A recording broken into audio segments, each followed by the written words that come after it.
இன்றைய நித்திய வார்த்தை ஆதியாகமம் 26:12. ஈசாக்கு விதை விதைத்தான், கர்த்தர் அவனை ஆசீர்வதித்ததினால் அந்த வருஷத்தில் 100 மடங்கு பலனடைந்தான். ஆம் அன்பு தேவ பிள்ளை, கர்த்தருடைய ஆசீர்வாதம் ஈசாக்குக்கு இருந்ததுனால 100 மடங்கு ஆசீர்வாதம். நம்மளாம் ரெட்டிப்பான ஆசீர்வாதத்தை பார்க்கிறதே அபூர்வமாக இருக்குது. அதை கூட நம்ம வாழ்க்கையில் பார்த்துருக்கலாம். 100 மடங்கு ஆசீர்வாதம், கர்த்தருடைய ஆசீர்வாதம் உன்னோடு இருக்கணும். இன்றைக்கி ஜெபம் பண்ணுங்க, கர்த்தர் சமூகத்தில் காத்துருங்க. நிச்சயமாகவே நீ பண்ணுற சின்ன ஜெபம் இந்த நாள் கர்த்தர் ஒரு 100 மடங்கு ஆசீர்வாதத்தை நிச்சயமாக பார்க்க முடியும். இதை வெறும் வார்த்தையாய் கேட்காதபடி, இதை விஷுவலாய் பார்க்காதபடி, தேவனுடைய வார்த்தை என்று அது கிரியை செய்யும் என்று விசுவாசிக்கிறேன் என்று அந்த விசுவாசத்தில் நீ உறுதியாக இருப்பேன்னா நிச்சயமாக 100 மடங்கு ஆசீர்வாதம் கர்த்தர் உனக்கு கொடுப்பார். ஆம் என் அன்பு தேவ பிள்ளை, ஈசாக்கு விதைவிதைத்தான், கர்த்தர் அவனை ஆசீர்வதித்ததினால் அங்கே கொஸ்டின் மார்க். நிச்சயமாகவே கர்த்தருடைய ஆசீர்வாதம் உங்களுக்குள்ளே இருக்குன்னா 100 மடங்கு பெருக்கத்தை பார்க்க முடியும். யார் உன்னை தடுத்தாலும் சரி, யார் உங்களை தள்ளினாலும் சரி, 100 மடங்கு ஆசீர்வாதத்தை இந்த நாள் பார்க்க முடியும். உங்கள் ஊழியத்தில், உங்கள் பிஸ்னஸில், தொழிலில் ஒரு சம்பவத்தை நான் உங்களிடத்துல பகிர்ந்து கொள்வதற்கு நான் பிரியப்படுகிறேன். ஒரு விவசாயி, இல்லை நம்ம விவசாயத்தில் நமக்கு சிட்டியில் இருக்கிறதுனால நமக்கு தெரியாமல் இருக்கலாம். ஆனால் இருந்தாலும் விவசாயத்தை குறித்து நம்ம தெரிஞ்சுக்கணும். மழைகள் பெய்யும் பொழுது தான் விவசாயத்தில் நல்ல வளர்ச்சி கிடைக்கும், நல்ல மருந்தடிக்கணும் எல்லாமே. இப்போ ஒரு சூழ்நிலையில் ஒரு விவசாயிக்கு பணம் இல்லை, அவங்க கணவன் இறந்து போயிடுறாரு. அந்த ஆண்டு இறந்து போனோடனே அவங்க கணவருக்கு அந்த இறப்பு அந்த நோய் இறந்ததுனால நிறைய செலவு பண்ணதுனால அவங்ககிட்ட பணமே இல்லை. இப்போ விளைச்சல் வைக்கணும். அப்போ அதற்கு என்ன பண்ணோன்னா நல்லா உழணும், நல்லா உரம் போடணும், நல்லா பூச்சி மருந்து அடிக்கணும். அப்போ தான் விளைச்சல் நல்லா வரும். இவங்ககிட்ட எதுவுமே இல்லை, உரம் வாங்க கூட காசு இல்லை. எப்படியோ உடனே வாங்கிட்டாங்க. எல்லாம் சொல்கிறாங்க மருந்துக்கெல்லாம் செலவழிக்காமல் இருக்கீன்னு. இவங்க மருந்து என்ன பண்ணிட்டாங்க, விதைச்சிட்டு அவர் சொல்கிறாங்க, ஆண்டவரே இந்த நிலத்தை உண்டாக்குனது நீர், நான் மருந்து அடிக்கணும், இதுக்கு மேலே நான் வேலை செய்யணும்னா என்கிட்ட கையில் காசு இல்லை. இது எனக்கு 6 மாதத்துக்கு அப்புறமேட்டு தான், விளைச்சலுக்கு அப்புறம் தான் எனக்கு வருமானம் வரும். ஆனால் அவன் சமூகத்தில் காத்திருக்கிறேன்னு சொல்லிட்டு இரவு முழுவதும் நான் வச்சுங்க மினிமம் 5 மணி நேரம் நான் உங்கள் இடத்துல முட்டி போடுறேன். நீங்கள் நிலத்துக்கு உரம் போடுறீங்களோ, தண்ணி அடிக்கிறீங்களோ, என் நிலத்தில் என்னால் என்ன பண்ண முடியுமோ பண்ணுற, மீதியெல்லாம் நீங்கள் தான் பார்க்கணும். டெய்லியும் அந்த நிலத்துக்கு சரியாக தண்ணி ஊற்ற மாட்டேன்னா தண்ணிக்கு அவங்ககிட்ட என்ன இல்லை, அவங்களால எவ்வளோ இறைக்க முடியுமோ அவ்வளோதான் இறைச்சிருக்காங்க. 2வது மருந்துகள் அதுவும் போடலை. ஆரம்பம் வளரும் போதே அப்படியே வளருது, கம்மியாக வளருது. இதுதான் அவங்க சூழ்நிலை. இந்த சூழ்நிலையில் அறுவடைக்கு நேராக வந்துனே இருக்குது. அவங்க வரவங்கெல்லாம் திட்டுறாங்க, இந்த இடத்துல இப்படி வளர்க்குறியே, உன் நிலத்தில் யாராவது வாங்குவாங்களா, இந்த மாதிரி வந்தால் நல்லா இருக்குமான்னு சொல்லிட்டு அந்த இடத்துல பெரிய சூழ்நிலை. இப்போது விளைச்சல் வருது. விளைச்சி வந்தோன்னா அந்த ஹைட்டு நார்மலாக செடி ஹைட்டோடு இந்த ஹைட்டெல்லாம் கம்மியாக இருக்குது. மற்ற செடியெலாம் செழிப்பாக இருக்குது, செழிப்பு கம்மியாக இருக்குது. பூச்சி நிறைய இருக்குது அந்த அவங்க நிலத்தில்.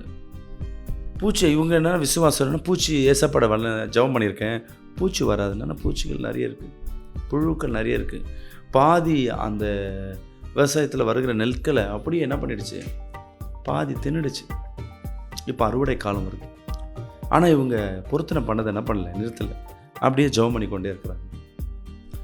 ஜெபம் பண்ணிவிட்டு இப்போ அறுவடைக்கு நேராக அறுக்கிறாங்க. அந்த ஊரில் ஃபுல்லாக பேச்சு வருது, மருந்தடிக்காமல் என்ன பண்ணிட்டா இந்த பொம்பளை பண்ணிடுச்சு அப்படின்னு ஒரு கெட்ட பேர். விளைச்சல் எப்படி இருக்கும், யாரும் அதை வாங்க முன்னு வரல. யோசிச்சு பாருங்கள், அன்றைக்கி சந்தைக்கு எட்டு போகிறாங்க எல்லாம். அந்த இடத்துல 100 மூட்டைக்கு வர்ற இடத்துக்கு எவ்வளோ வந்திருக்கு, அவங்களுக்கு 50 மூட்டை கூட வரல, கம்மியாக வந்திருக்கு. இப்போ வாங்கின கடனை கூட அடைக்க முடியாதபடி சூழ்நிலை. இப்போ விளைச்சலும் சரியில்லை, கம்மியாக வந்திருக்கு, யாருமே இல்லை.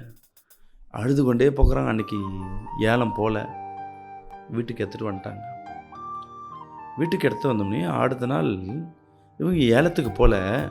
ஆனால் அந்த ஏலத்திற்கு ஒரு ஹோட்டல்காரர் வந்திருக்காங்க. என்னென்னா ஆர்கானிக் ஃபுட்டு வேணும் அப்படின்னா என்னென்னா, ஆர்கானிக் ஃபுட்டுன்னா என்னென்னா எந்த பூச்சி மருந்து, எந்த மருந்தும், எந்த ஒரு செயற்கை பயன்படுத்தாமல் இருக்கிறது தான் ஆர்கானிக். இவங்க என்ன பண்ணியிருக்காங்க, அங்கே இருக்க வியாபாரிகள்லாம் நிறைய காட்டியிருக்காங்க. இவனுக்கு திருப்தியாக இல்லை. அப்போ நிறைய பேர் யாரோ சொல்லி என்ன பண்ணுறாங்க, இந்த அம்மாட்ட சொல்கிறாங்க, ஆர்கானிக்னு கேட்டு வராங்க உன் பொருளை, நீ எடுத்துகிட்டு போறியான்னு. ஐயோ, போன வாட்டி எடுத்துகிட்டு போன வண்டிக்காலி கூட என்னால் கொடுக்க முடியல, நான் எடுத்துகிட்டு போக முடியாது, என்னால் முடியாதுன்னும் 2 நாள் பொறுத்து அந்த ஹோட்டல்காரங்க இவங்க என்ன இடத்துக்கே வந்துட்டாங்க. அப்போது இந்த நெல்லெல்லாம் பார்க்கும்போது சுத்தம் பண்ணோம் வராங்க, நல்லா சுத்தம் பண்ணி வைக்கணும், என்னால் சுத்தம் பண்ண கூட காசு இருக்கிறதா, அவ்வளோதான். வந்து பார்த்தவங்க அந்த நெல்லை பார்த்த உடனே, எனக்கு இந்த நெல் தான் வேணும், எவ்வளோ தரீங்கன்னு இருக்காங்க. நார்மலாக அந்த நெல்லுக்கு வந்து 5000 ரூபா கிடைக்கும்.